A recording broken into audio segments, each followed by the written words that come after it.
Hello friends, welcome to the channel quick book learner. I am Sakshi और जो हम पढ़ रहे हैं वो MPPCS प्रीलिम्स 2024 के लिए यूनिट 6 पढ़ रहे हैं, जिसमें हम MP और इंडियन इकोनॉमिक्स के बारे में पढ़ रहे हैं। फ्रेंड्स, जो हमारा टॉपिक है वो आज जो पढ़ रहे हैं वो भारत में कृषि है और आज जो हम स्टार्ट करेंगे वो पुष्पोत्पादन से शुरू करेंगे। ये लेक्चर जो है वो निर्माण IAS की बुक से डेडिकेटेड है। आप चाहें तो इस बुक को प्रेफर कर सकते हैं या आप मेरे साथ पढ़ सकते हैं। फ्रेंड्स, अगर लेक्चर पसंद आए तो प्लीज़ लाइक कीजिएगा और शेयर भी कीजिएगा। तो हम शुरुआत करते हैं किसके कहाँ से? पुष्पोत्पादन से, फ्लोरिकल्चर से शुरुआत करते हैं। तो देश में कृषि जलवायु की बहुविविधता के कारण संपूर्ण वर्ष भर विभिन्न प्रकार के फूलों का उत्पादन होता रहता है। Horticulture statistics, ministry of agriculture, Bharat सरकार के अनुसार वर्ष 2021-22 के तृतीय अग्रिम अनुमान में पुष्प एवं सुगंधित पौधों का कुल क्षेत्रफल 0.95 मिलियन हेक्टेयर है, जिसमें फूल जो हैं कुल फूलों का क्षेत्रफल 0.28 मिलियन हेक्टेयर है। तो हमने क्या पढ़ा? Horticulture statistics, ministry of agriculture, Bharat सरकार के अनुसार वर्ष 2021-22 के तृतीय अग्रिम अनुमान में पुष्प और सुगंधित पौधों का कुल क्षेत्रफल 0.95 मिलियन हेक्टेयर है, जिसमें कुल फूलों का क्षेत्रफल जो है वो कितना है? 0.28 मिलियन हेक्टेयर है। वर्ष 2021-22 के तृतीय अग्रिम अनुमान में 2.29 मिलियन टन खुले फूल तथा 0.83 मिलियन टन कतरे फूल का क्या हुआ है? उत्पादन हुआ है। इसके बाद नेक्स्ट पॉइंट देखें तो भारत संसार का सर्वाधिक खुला फूल उत्पादक राष्ट्र है।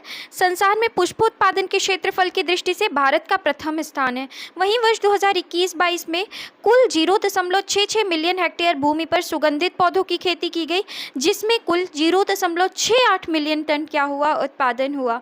भारत में सर्वाधिक मात्रा में उत्पादित होने वाला जो पुष्प है वो कौन सा है? गेंदा है। इसके बाद नेक्स्ट पॉइंट अगर हम देखें तो HSMA के अनुसार वर्ष 2021-22 में पुष्पोत्पादन क्षेत्रफल की दृष्टि से 3 राज्य क्रमशः कर्नाटक, तमिलनाडु और मध्य प्रदेश हैं। तो ध्यान रखना है, पुष्पोत्पादन क्षेत्रफल की दृष्टि से 3 राज्य क्रमशः कर्नाटक, तमिलनाडु और मध्य प्रदेश हैं। संपूर्ण पुष्प उत्पादन की दृष्टि से देश में तमिलनाडु का प्रथम, कर्नाटक का द्वितीय और मध्य प्रदेश का तृतीय स्थान है। तो अगर संपूर्ण पुष्प उत्पादन की हम बात करते हैं तो देश में तमिलनाडु का प्रथम, कर्नाटक का द्वितीय और मध्य प्रदेश का कौन सा स्थान है? तो मध्य प्रदेश का जो स्थान है वो कौन सा है? तृतीय स्थान है।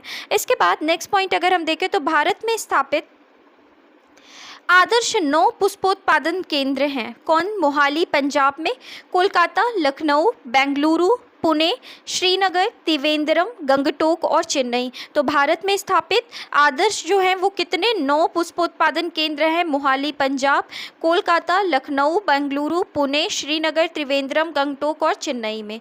विश्व में नीदरलैंड पुष्प का सबसे बड़ा उत्पादक देश है। ध्यान रखना है, अगर हम फूलों के बारे में बात कर रहे हैं तो विश्व में नीदरलैंड जो है वो पुष्प का सबसे बड़ा उत्पादक देश है, जिसका फूलों के व्यापार में लगभग 57% का क्या है? योगदान है। तथा कोलंबिया और इक्वाडोर जो है वो क्रमशः दूसरे और तीसरे स्थान पर आते हैं। इसके बाद हम बात करते हैं सीड्स, खुले फूल के बारे में, लूज फ्लावर्स उत्पादक राज्य के बारे में। तो प्रथम राज्य कौन है? तमिलनाडु है, द्वितीय कर्नाटक है और तृतीय कौन है? मध्य प्रदेश है। और कट फ्लावर्स के बारे में अगर हम बात करें, सीड्स कतरे फूल के बारे में बात करें तो प्रथम स्थान पर पश्चिम बंगाल, द्वितीय स्थान पर छत्तीसगढ़ और तृतीय स्थान पर कर्नाटक है। सीड्स फूल उत्पादक निर्यातक व आयातक राष्ट्र के बारे में अगर हम देखें तो सीड्स फूल उत्पादक राष्ट्र में किसका नाम आता है? नीदरलैंड, कोलंबिया और इक्वाडोर का नाम आता है। और सीड्स फूल निर्यातक राष्ट्र मूल्य अनुसार अगर हम देखें तो नीदरलैंड प्रथम स्थान पर है, दूसरे स्थान पर कोलंबिया और तीसरे स्थान पर कौन है? जर्मनी है। सीड्स फूल आयातक राष्ट्र कौन सा है? तो आयातक राष्ट्र में जो कौन सा देश आता है? जर्मनी, दूसरा नीदरलैंड और तीसरा कौन है? USA है। तो इस तरीके से हमने देखा। आप चाहें तो इसका स्क्रीनशॉट भी ले सकते हैं। सीड्स फूल उत्पादक, निर्यातक और आयातक राष्ट्र में, उत्पादक में नीदरलैंड, कोलंबिया, इक्वाडोर, निर्यातक में नीदरलैंड, कोलंबिया और जर्मनी, और आयातक में कौन आता है? जर्मनी, नीदरलैंड और USA आता है। इसके बाद हम बात करते हैं पाइरेथम नामक पदार्थ जो कि मच्छर मारने की दवा है। ध्यान रखना है, पाइरेथम नामक पदार्थ जो कि मच्छर मारने की दवा के रूप में प्रयुक्त किया जाता है, गुलदाउदी तथा गेंदा के पुष्प से क्या होता है? प्राप्त होता है। बोनसाई ठिगने पौधे की खेती की एक जापानी कला है जिसमें पेड़ों को गमलों तथा मूलक सेल्स में उगाकर ठिगना बनाया जाता है। बोनसाई जो है ठिगने पौधे की खेती की एक जापानी कला है जिसमें पेड़ों को गमलों तथा मौलक सेल्स में उगाकर ठिगना बनाया जाता है। बोनसाई का उत्पत्ति केंद्र चीन को माना जाता है।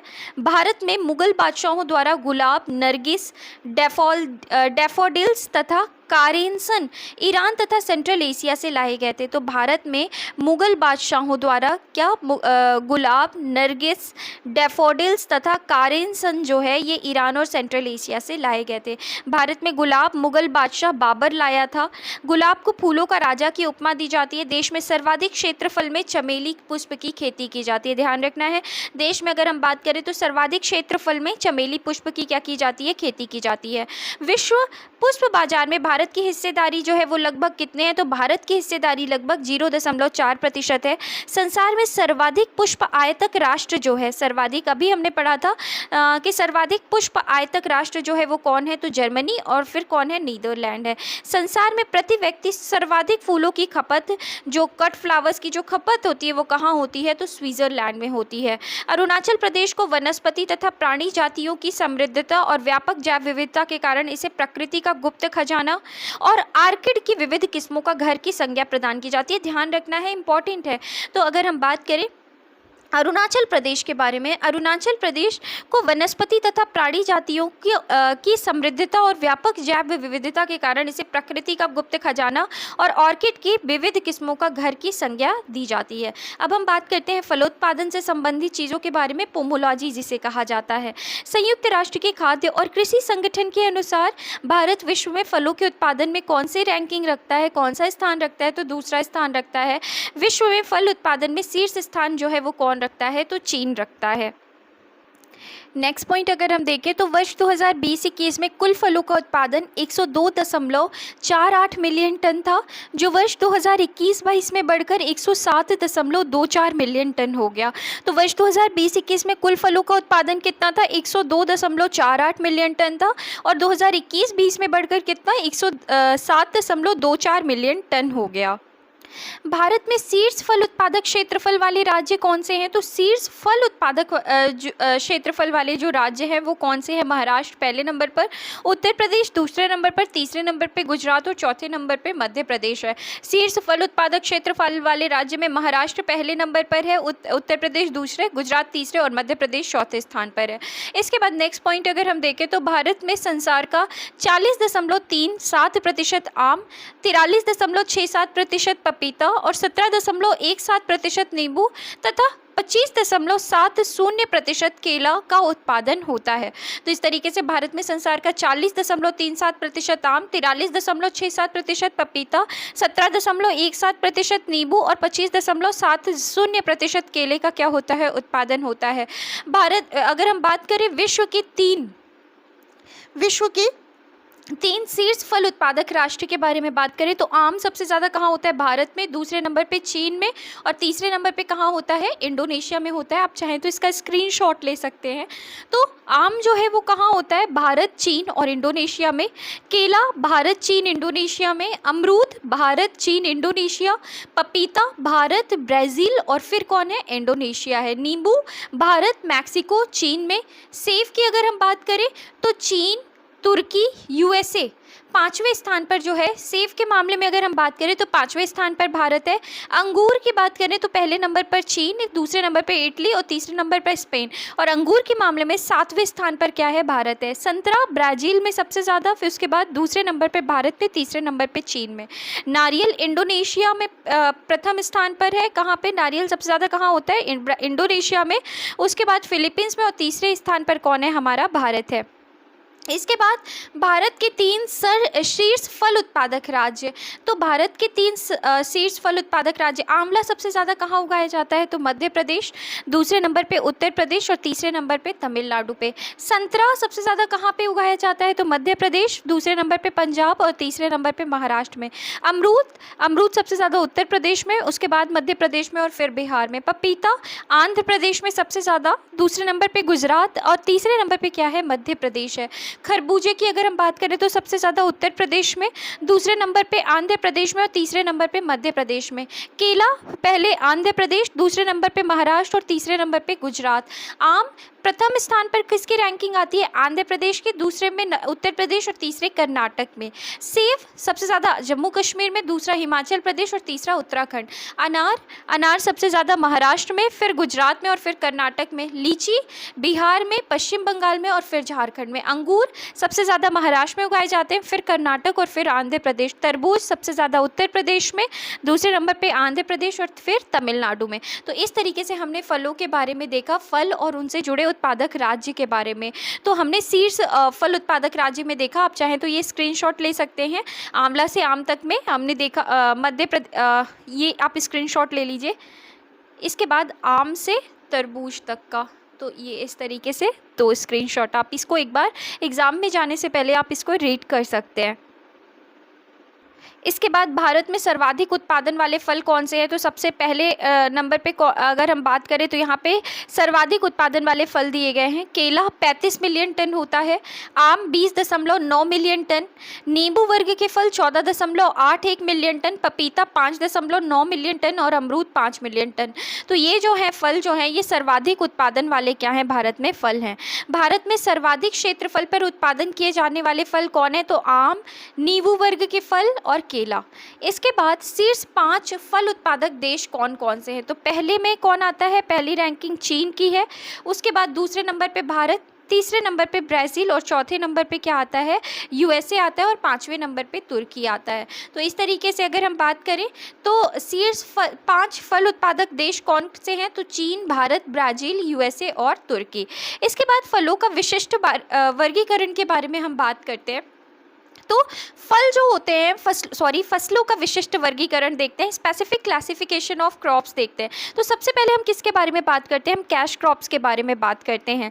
ऐसी फसलें जिनकी बिक्री से तुरंत नकद धन प्राप्त होता है, जिनकी बिक्री से क्या होता है? तुरंत नकद धन प्राप्त होता है। जूट, गन्ना, कपास, तंबाकू आदि जो है वो नकदी फसलों के क्या है? उदाहरण हैं। नकदी फसलों के अंतर्गत देश का 23% भाग आता है। नकदी फसलों के अंतर्गत देश का कितना भाग आता है? 23% भाग आता है। कृषि उत्पादन के मूल्य में नकदी फसलों का 40% क्या है? योगदान है। तो ध्यान रखना है, कृषि उत्पादन के मूल्य में नकदी फसलों का 40% क्या है? योगदान है। तो इस तरीके से हमने नकदी फसलें पढ़ी। अब हम बात करते हैं व्यापारिक फसलों के बारे में, जिन्हें कमर्शियल क्रॉप्स भी कहते हैं। व्यापारिक फसलें उन फसलों को कहते हैं जिन्हें उगाने का मुख्य उद्देश्य व्यापार करके धन अर्जित करना होता है। इन फसलों में प्रमुख रूप से तिलहन फसलें जैसे मूंगफली, सरसों, तिल, अलसी, अरंडी, सूरजमुखी, शर्करा वाली फसलें क्या होती हैं? आती हैं। जैसे शर्करा वाली फसलों में क्या? तो शर्करा वाली फसलों में जैसे गन्ना हो गया, चुकंदर हो गया आदि। रेशे वाली फसलों में जूट, मेस्टा, सनई और कपास। पेय फसलों में, पेय फसलों को ध्यान रखना है, हमें क्या कहा जाता है? नेराकोटिक क्रॉप्स कहा जाता है। जूट, मेस्टा, सनई, कपास ये सब कैसी हैं? फाइबर क्रॉप्स हैं। और पेय फसलें यानी नेराकोटिक क्रॉप्स में कौन आती हैं? चाय, कहवा आदि। कहवा किसको कहते हैं? कॉफ़ी को। इसके बाद हम बात करते हैं अगली फसल जो हमारी कौन सी है? सीरियल क्रॉप्स कहते हैं, इसी को हिंदी में खाद्यान्न फसलें कहते हैं। खाद्यान्न का संबंध घास कुल के पौधे ग्रामिनी से है, जिन्हें भोजन यानी भरण पोषण के लिए उगाया जाता है। खाद्यान्न फसलों को निम्नलिखित 3 उपवर्गों में विभाजित किया जा सकता है। प्रमुख खाद्यान्न, इसके अंतर्गत क्या आते हैं? गेहूं, धान, जौ को सम्मिलित किया जाता है, जो मुख्य भोजन होते हैं। तो गेहूं, धान और जौ को क्या किया जाता है? सम्मिलित किया जाता है। मोटा खाद्यान्न यानी जिसे मिलेट या माइनर सीरियल्स कहते हैं, इसके अंतर्गत मक्का, ज्वार, बाजरा आदि फसलों को क्या किया जाता है? सम्मिलित किया जाता है। और लघु खाद्यान्न में क्या आता है? इनके अंतर्गत रागी, कोदो, सांवा, काकून, चना तथा कुटकी आदि शामिल किए जाते हैं। तो इस तरीके से हमने क्या देखा? इनके फसलों के, खाद्यान्न फसलों के 3 उपवर्ग देखे, प्रमुख खाद्यान्न, मोटा खाद्यान्न और लघु खाद्यान्न। इसके बाद विशेष दिया गया है। विशेष में क्या दिया गया है कि भारत का खाद्यान्न उत्पादन जो 1951-52 में मात्र 52 मिलियन टन था, उसके अगर हम बात करें तो वर्ष 2022-23 में 330.53 मिलियन टन के रिकॉर्ड उच्च स्तर पर पहुंचने की क्या है? संभावना है।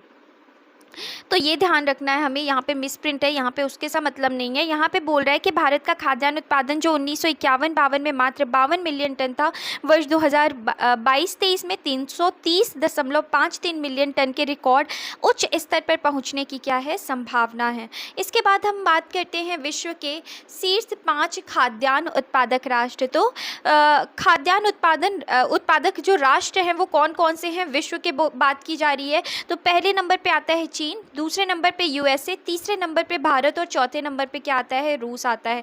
तो अगर हम कुल खाद्यान्न की बात कर रहे हैं, विश्व के शीर्ष 5 खाद्यान्न उत्पादक राष्ट्र कौन से हैं, चीन प्रथम स्थान पर, यूएसए दूसरे स्थान पर और हमारा भारत कौन से स्थान पर आता है, तीसरे स्थान पर आता है। इसके बाद हम बात करते हैं भारत के शीर्ष 3 खाद्यान्न उत्पादक राज्य के बारे में। तो भारत के शीर्ष 3 खाद्यान्न उत्पादक राज्य कौन है, प्रथम स्थान पर उत्तर प्रदेश, दूसरे स्थान पर मध्य प्रदेश और तीसरे स्थान पर कौन आता है, पंजाब आता है। इसके बाद हम बात करते हैं कवर क्रॉप्स। ऐसी फसलें भूमि को ढककर रखती हैं तथा भूमि को क्षरण से बचाती हैं। इसकी जड़ें मिट्टी में जाल की तरह फैल जाती हैं, जिससे वर्षा के कारण मिट्टी का कटाव कम होता है, जैसे उड़द, मूंगफली, पैराग्रास, शकरकंद, लोबिया। समोच्च कृषि यानी कंटूर क्रॉप्स क्या होते हैं, समोच्च रेखाओं पर या इन रेखाओं के अनुरूप उगाई जाने वाली फसलें कंटूर क्रॉप्स कहलाती हैं, जिसका मुख्य उद्देश्य भूमि तथा जल संरक्षण होता है। इसके बाद अगली फसल हम देखें, बॉर्डर या गार्ड क्रॉप्स कहते हैं। कुछ फसलें खेत के बॉर्डर के रूप में या जंतुओं से सुरक्षा हेतु मुख्य फसल के चारों ओर बॉर्डर के रूप में उगाई जाती हैं। ऐसी फसलें प्रायः कांटेदार होती हैं।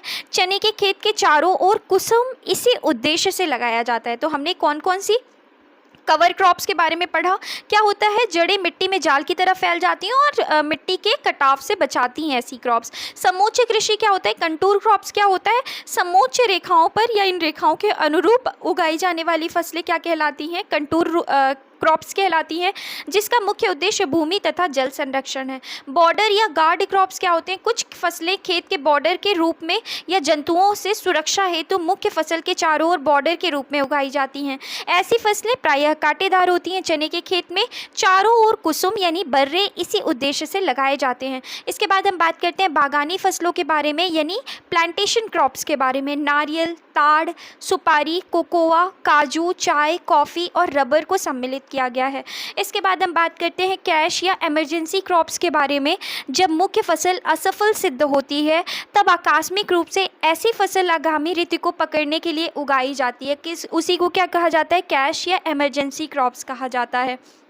ट्रैप क्रॉप्स क्या होती हैं, ऐसी फसलों को उगाकर मृदा जनित हानिकारक जीव जैसे परजीवी, खरपतवार या कीट पतंगों को फंसाया जाता है, जैसे ओरोबैंकी को सोलेनेसियस कुल के पौधे द्वारा, स्ट्राइगा को सोरघम द्वारा एवं कॉटन रेड बग को कपास के चारों ओर भिंडी उगाकर क्या किया जाता है, नियंत्रित अर्थात फंसाया जाता है। तो इस तरीके से हमने किसके बारे में पढ़ा, ट्रैप क्रॉप्स के बारे में पढ़ा। एनर्जी क्रॉप्स क्या है, तरल ऊर्जा प्राप्त करने के लिए जैसे इथेनॉल और अल्कोहल खेती की जाती है। तो एनर्जी क्रॉप्स क्या है, तरल ऊर्जा प्राप्त करने के लिए खेती की जाती है, जैसे गन्ना हो गया, आलू, मक्का, टैपियोका, जेट्रोफा, ये सब किसके अंतर्गत आते हैं, एनर्जी क्रॉप्स के अंतर्गत आते हैं। अब हम बात करते हैं अगली फसल हमारी, जिसे क्या नाम दिया जाता है, जेनेटिकली मॉडिफाइड क्रॉप्स कहा जाता है, अनुवांशिक संशोधित फसल कहा जाता है। जीएम फसल वे फसल है जिनमें अनुवांशिक पदार्थ में बदलाव कर मनोवांछित गुणों से युक्त फसल को प्राप्त किया जाता है। जीएम तकनीक का प्रयोग सबसे पहले वर्ष 1990 में किया गया। इसके द्वारा सर्वप्रथम टमाटर की जीएम फसल को सन 1994 में संयुक्त राज्य अमेरिका में प्राप्त किया गया। तो जीएम तकनीक का प्रयोग सबसे पहले वर्ष 1990 में किया गया। इसके द्वारा सर्वप्रथम टमाटर की जीएम फसल को सन 1994 में संयुक्त राज्य अमेरिका में प्राप्त किया गया। अब हम बात करते हैं जैविक कृषि के बारे में, जिसे ऑर्गेनिक फार्मिंग कहते हैं। जैविक कृषि एक ऐसी पद्धति है जिसमें रासायनिक उर्वरकों, कीटनाशकों तथा खरपतवारनाशियों के स्थान पर जीवाश्म खाद, पोषक तत्व यानी पोषक तत्व क्या है, गोबर की खाद, कंपोस्ट, हरी खाद, जैविक खाद आदि जैवनाशक और बायो एजेंट का उपयोग किया जाता है, जिससे न केवल भूमि की उर्वरा शक्ति लंबे समय तक बनी रहती है बल्कि पर्यावरण भी प्रदूषित नहीं होता। सिक्किम देश का पहला संपूर्ण जैविक कृषि वाला क्या बन गया है, राज्य बन गया है। कौन? सिक्किम। राज्य में लगभग 75,000 हेक्टेयर भूमि में सिर्फ क्या की जाती है, जैविक खेती होने लगी है। अब हम बात करते हैं एकीकृत कृषि प्रणाली के बारे में, इंटीग्रेटेड फार्मिंग सिस्टम के बारे में। ऐसी पद्धति जिसमें फसलों उत्पादन के साथ साथ फल फूल व सब्जी उत्पादन, पशुपालन, मत्स्य पालन, मधुमक्खी पालन और वानिकी आदि को भी कृषि के साथ एकीकृत किया जाता है। उसी कृषि प्रणाली को क्या कहा जाता है, एकीकृत कृषि प्रणाली कहा जाता है। इसके बाद अगली हम प्रणाली अगर देखें, जीरो टिलेज प्रणाली। कौन सी प्रणाली हम देख रहे हैं, जीरो टिलेज प्रणाली। ये क्या है, तो कृषि की वह प्रणाली जिसमें फसल को काटने के बाद उसके अवशेष को खेत में ही छोड़ दिया जाता है, जिससे उर्वरक की बचत होती है तथा खेत को बार बार जोतने की ज़रूरत भी नहीं पड़ती। वर्ष 1947 में अमेरिकी कृषि वैज्ञानिक एडवर्ड फॉकनर ने इस पद्धति को क्या किया था, प्रतिपादित किया था। यह एक संरक्षणवादी खेती है। इस तकनीक का उपयोग कर भूमिगत जल के स्तर को नीचे गिरने से क्या किया जा सकता है, बचाया जा सकता है। तो हम किसके बारे में पढ़ रहे हैं, जीरो टिलेज प्रणाली के बारे में पढ़ रहे हैं कि इसमें क्या होता है कि कुछ अवशेष, जब फसल को काटते हैं तो उसके अवशेष को खेत में ही छोड़ दिया जाता है, जिससे उर्वरक की क्या होती है, बचत होती है। वर्ष 1947 में अमेरिकी कृषि वैज्ञानिक एडवर्ड फॉकनर ने इस पद्धति को क्या किया था, प्रतिपादित किया था, और यह एक संरक्षणवादी क्या है, खेती है। अब हम बात करते हैं शस्य गहनता यानी इंटेंसिटी ऑफ क्रॉपिंग क्या है। तो शस्य गहनता एक वर्ष में कुल बोए गए क्षेत्र तथा शुद्ध बोए गए क्षेत्र का अनुपात होता है। इसे प्रतिशत में क्या किया जाता है, व्यक्त किया जाता है। तो शस्य गहनता यानी इंटेंसिटी ऑफ क्रॉपिंग क्या है, शस्य गहनता एक वर्ष में कुल बोए गए क्षेत्र तथा शुद्ध बोए गए क्षेत्र का अनुपात होता है। इसे प्रतिशत में व्यक्त किया जाता है। इसके बाद हम बात करते हैं सस्यन क्रम के बारे में, क्रॉपिंग पैटर्न के बारे में। किसी निश्चित क्षेत्र में अधिकतर किसानों द्वारा अपनाया जाने वाला सस्यावर्तन यानी फसलों का व्यवस्था क्रम या फसला चक्र जो है वो क्या कहलाता है, सस्यन क्रम कहलाता है। इसके बाद अब हम बात करते हैं कृषि साख के बारे में, एग्रीकल्चरल क्रेडिट के बारे में।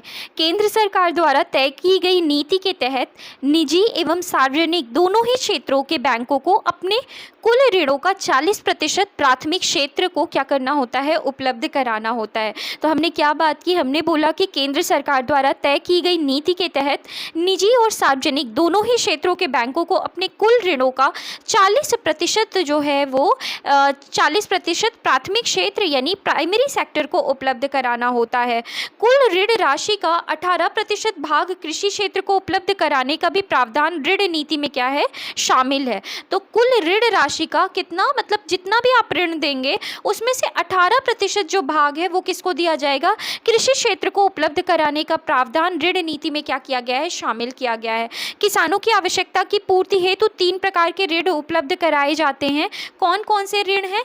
पहला जो ऋण है हमारा वो है अल्पकालीन ऋण, जो 15 महीने से कम की अवधि के लिए होते हैं और जो कृषक कृषि संबंधी अल्पकालीन आवश्यकता जैसे बीज, खाद, जानवरों के लिए चारा आदि तथा गृह कार्य के लिए लेते हैं। इसके बाद दूसरा जो है वो कौन सा ऋण है, मध्यकालीन ऋण है, जो 15 महीने से अधिक तथा 5 वर्ष से कम के लिए लिए जाते हैं, जो सामान्यतया पशु खरीदने, खेत पर कुछ सुधार लाने, छोटे मोटे औजार खरीदने हेतु लिए जाते हैं। दीर्घकालीन ऋण क्या होते हैं, जो अतिरिक्त खेत खरीदने, खेत पर स्थायी निर्माण तथा महंगी मशीन खरीदने के लिए लिए जाते हैं तथा जिनकी अवधि जो है वो कितनी होती है, 5 वर्ष से ऊपर की होती है। और यहाँ पे क्या होता है, 5 वर्ष से कम, किसमें, मध्यमकालीन में। और अल्पकालीन में क्या होता है, 15 महीने से, अल्पकालीन में 15 महीने से कम का ऋण होता है। इसके बाद हम बात करते हैं कृषि ऋण प्रवाह के बारे में। केंद्रीय बजट 2023-24 में संस्थागत कृषि ऋण का प्रवाह बढ़ाने के लिए 20 लाख करोड़ रुपए का लक्ष्य रखा गया। केंद्रीय बजट 2023-24 में संस्थागत कृषि ऋण का प्रवाह बढ़ाने के लिए 20 लाख करोड़ रुपए का लक्ष्य रखा गया, जबकि वर्ष 2020-21 के लिए यह लक्ष्य 15 लाख करोड़ रुपए था। इसके बाद संशोधित ब्याज अनुदान योजना, जिसे मिस भी कहते हैं, संशोधित ब्याज अनुदान योजना के अंतर्गत कृषि और पशुपालन, मछली पालन, डेयरी, पोल्ट्री इत्यादि गतिविधियों में लगे किसानों को 7% वार्षिक दर पर 3 लाख रुपए तक अल्पकालिक कृषि ऋण उपलब्ध कराया जाएगा। क्या पढ़ा हमने पढ़ा संशोधित ब्याज अनुदान योजना के अंतर्गत कृषि और पशुपालन, मछली पालन, डेयरी, पोल्ट्री इत्यादि गतिविधियों में लगे किसानों को 7% वार्षिक दर पर 3 लाख रुपए तक अल्पकालिक कृषि ऋण उपलब्ध कराया जा रहा है। नेक्स्ट पॉइंट है, नाबार्ड की वार्षिक रिपोर्ट 2019-20 के अनुसार कृषि क्षेत्र में अल्पकालिक ऋण प्रदान करने में सहकारी बैंकों की भागीदारी 10.9% है, जबकि अनुसूचित वाणिज्यिक बैंक तथा क्षेत्रीय ग्रामीण बैंकों की हिस्सेदारी क्रमगत रूप से 77.2% और 11.9% है। तो अगर हम बात कर रहे हैं किसके बारे में, नाबार्ड की वार्षिक रिपोर्ट 2019-20 के बारे में, तो कृषि क्षेत्र में अल्पकालिक ऋण प्रदान करने में सहकारी बैंकों की जो भागीदारी है वो कितनी है, तो वो 10.9% है, जबकि अनुसूचित वाणिज्यिक बैंक की जो है वो कितनी है, तो 77.2%, और क्षेत्रीय ग्रामीण बैंकों की कितनी है, तो वो 11.9% है। भारतीय रिजर्व बैंक द्वारा दिसंबर 2022 में जारी डेटा के अंतर्गत वर्ष 2021-22 में कृषि क्षेत्र के लिए लक्षित ऋणों में विभिन्न संस्थानों की भागीदारी अधोलिखित है। तो वाणिज्यिक बैंक की कितनी है, 76%, सहकारी बैंक की 13% और क्षेत्रीय ग्रामीण बैंक की कितनी है, 11%। देश में सर्वाधिक शहरी सहकारी बैंक जो है वो कहाँ है, महाराष्ट्र में। सहकारी बैंकों पर रिजर्व बैंक का जो नियंत्रण होता है वो केवल कैसा होता है, आंशिक होता है। इसके बाद हम बात करते हैं कृषि साख के स्रोत के बारे में। तो अगर हम बात करें सोर्सेस ऑफ एग्रीकल्चरल क्रेडिट, तो ये क्रेडिट जो है ना, ये जो साख हैं ये दो तरह के होते हैं, एक इंस्टीट्यूशनल सोर्सेज होते हैं, एक नॉन इंस्टीट्यूशनल सोर्स होता है, एक संस्थागत स्रोत होता है और एक गैर संस्थागत स्रोत होता है। संस्थागत स्रोत कौन से हैं, तो सहकारी समिति तथा बैंक, व्यवसायिक बैंक, क्षेत्रीय ग्रामीण बैंक और सरकार, ये जो है ये क्या है, संस्थागत स्रोत है। और गैर संस्थागत स्रोत में कौन आते हैं, तो महाजन तथा साहूकार, व्यापारी, संबंधी और रिश्तेदार, आढ़तिये और जमींदार, ये कौन है, तो ये गैर संस्थागत स्रोत हैं। अब हम बात करते हैं किसके बारे में, नाबार्ड के बारे में। सबसे पहले हम नाबार्ड के बारे में पढ़ने से पहले ये जान लेते हैं कि नाबार्ड का फुल फॉर्म क्या है, national bank for agriculture and rural development. तो नाबार्ड की स्थापना कब हुई, 12 जुलाई 1982 को शिव रमन सिंह कमेटी की संस्तुति पर क्या किया गया था, नाबार्ड की स्थापना की गई। मुख्यालय कहाँ है नाबार्ड का, तो मुंबई में है।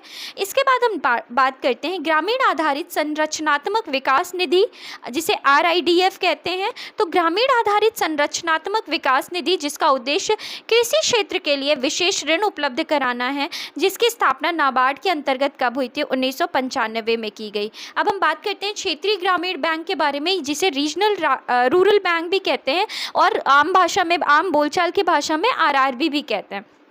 स्थापना 2 अक्टूबर 1975 को हुई।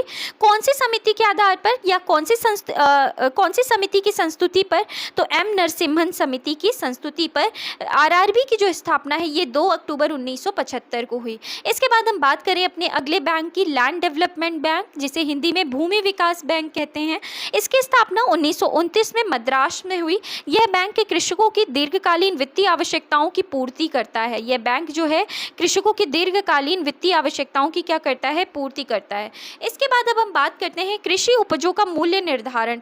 भारत में कृषि उपजों के लिए न्यूनतम समर्थन मूल्य की घोषणा भारत की आर्थिक मामलों संबंधी मंत्रिमंडल समिति द्वारा कृषि लागत और मूल्य आयोग द्वारा की गई है। तो बात करते हैं भारत में कृषि उपजों के लिए न्यूनतम समर्थन मूल्य यानी मिनिमम सपोर्ट प्राइस की जो घोषणा है, ये भारत की आर्थिक मामलों संबंधी मंत्रिमंडलीय समिति द्वारा कृषि लागत एवं मूल्य आयोग की अनुशंसाओं के आधार पर फसलों के बुआई सत्र के आरंभ में किया जाता है। न्यूनतम समर्थन मूल्य की संस्तुति कृषि लागत और मूल्य आयोग, कौन, ध्यान रखना है, न्यूनतम समर्थन मूल्य की जो संस्तुति है ना, ये कौन करता है, कृषि लागत और मूल्य आयोग, जिसे CACP द्वारा वर्ष में 2 बार की जाती है। MSP के बारे में हम देखें तो कृषि उपजों का मूल्य निर्धारण न्यूनतम समर्थन मूल्य यानी मिनिमम सपोर्ट प्राइस के आधार पर होता है।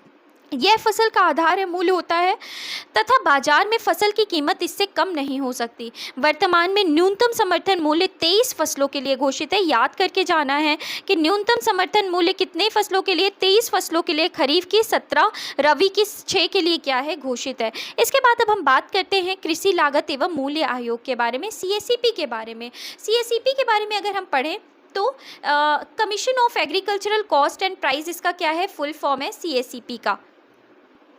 इसकी स्थापना कब हुई? तो कृषि उत्पादों के मूल्य निर्धारण हेतु खाद्य मूल्य नीति समिति 1964 की सिफारिश पर सन 1965 में कृषि मूल्य आयोग का गठन प्रो एमएल दांतवाला की अध्यक्षता में किया गया। हम बात कर रहे हैं कृषि लागत और मूल्य आयोग के बारे में, CACP के बारे में, जिसका फुल फॉर्म है commission of agricultural cost and price. स्थापना कृषि उत्पादों के मूल्य निर्धारण हेतु खाद्य मूल्य नीति समिति 1964 की सिफारिश पर सन 1965 में कृषि मूल्य आयोग का गठन प्रोफेसर एमएल दांतवाला की अध्यक्षता में किया गया। इसके बाद सन 1985 में कृषि मूल्य आयोग का नाम परिवर्तित करके क्या कर दिया गया? पहले इसका नाम क्या रखा गया था?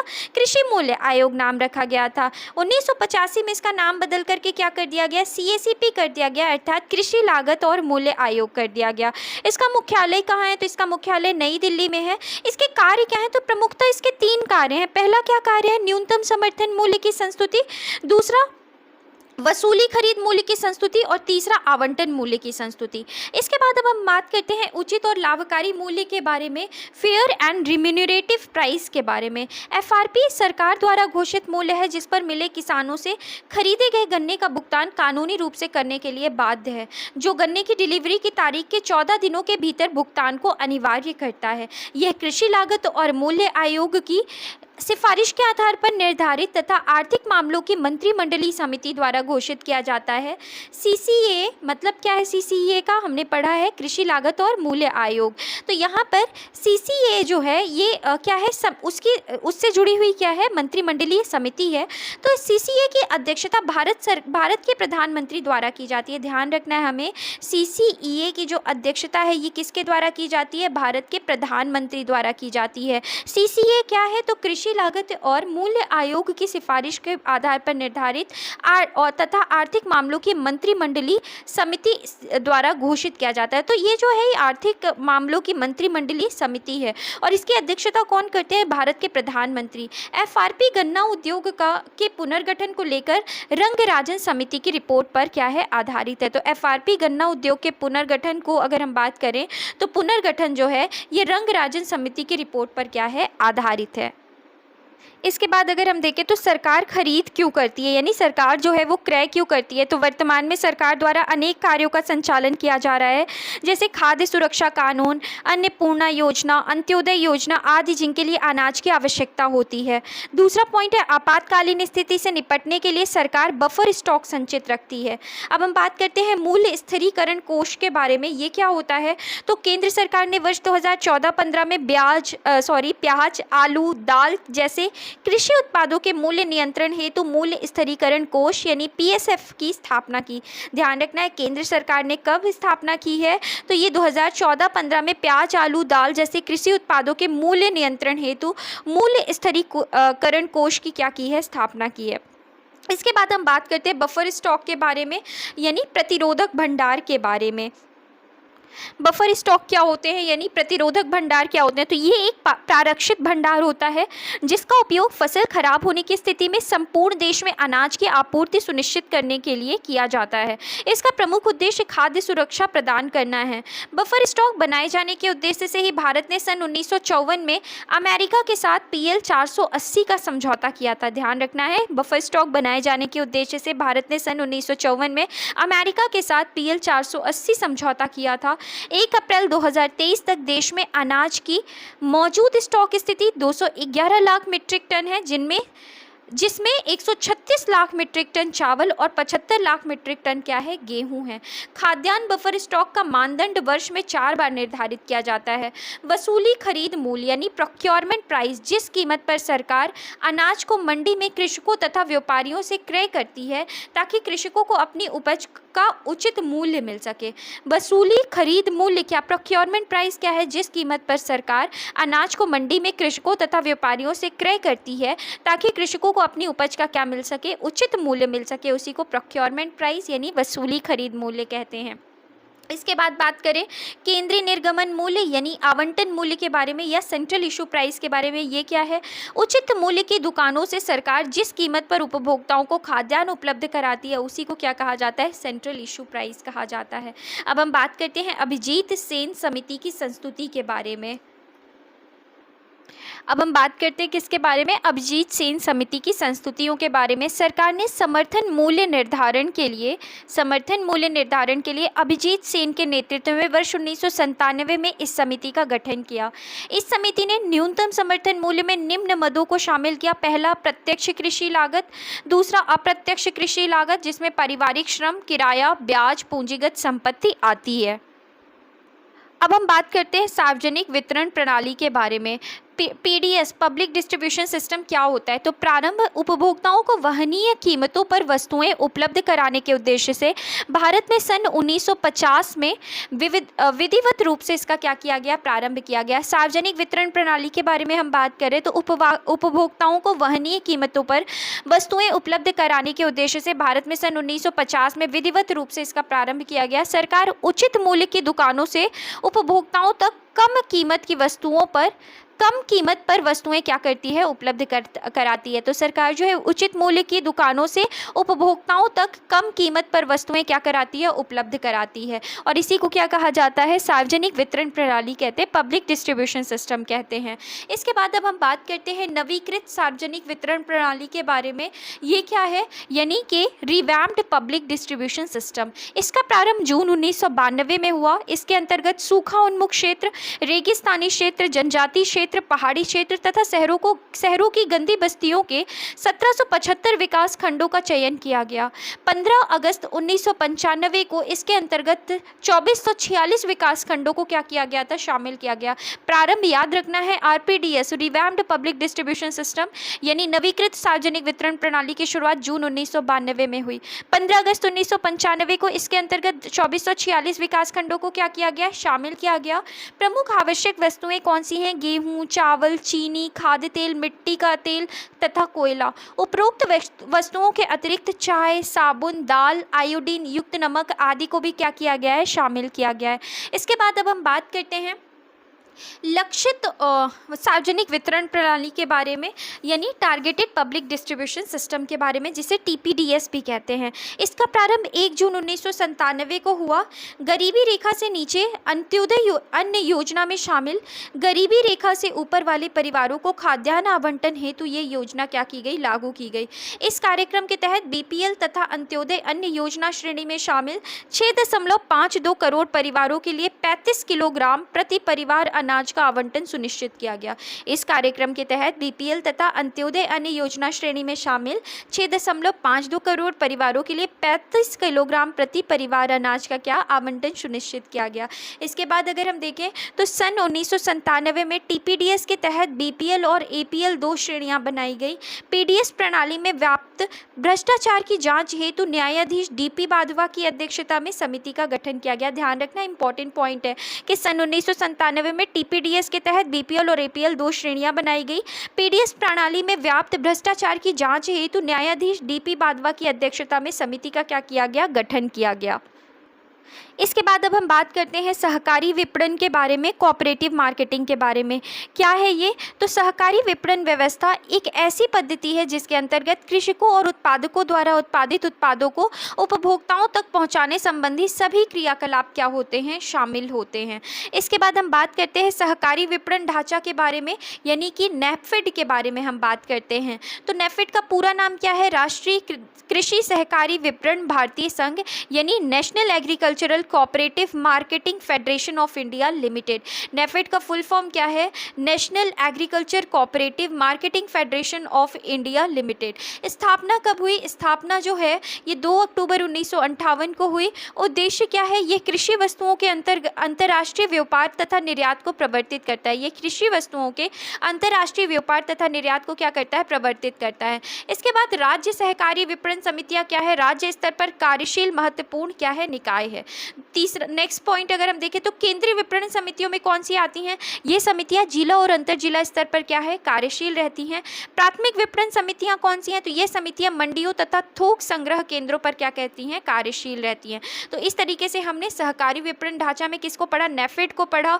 इसके बाद राज्य सहकारी विपणन समितियों को देखा, केंद्रीय विपणन समितियों को देखा, प्राथमिक विपणन समितियों को देखा। अब हम बात करते हैं किसके बारे में? ट्राइफेड के बारे में। अपने आप में बहुत महत्वपूर्ण है।